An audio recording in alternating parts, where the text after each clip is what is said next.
You know, if you've got an office, you know that you don't go into that office every day. Or if you do, have you noticed how empty the building is?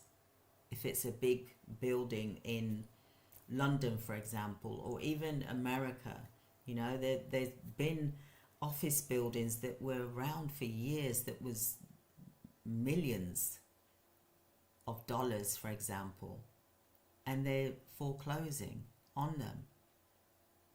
The commercial market is dwindling because they're focusing more on online rather than a physical building. Just like you can see that there's the shops on the high street. How many shops are open on the high street? Do you see lots of shops closed on the high street?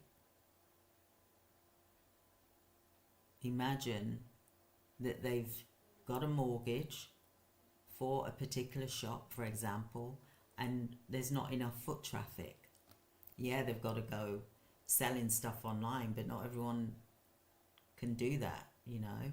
So this is why I spoke about the Macy's and Amazon, you know, how they've changed things around. Like Macy's were like, right, okay, we've got 165 stores that aren't performing. Originally it was 150, but they realized it's 165 stores that are underperforming.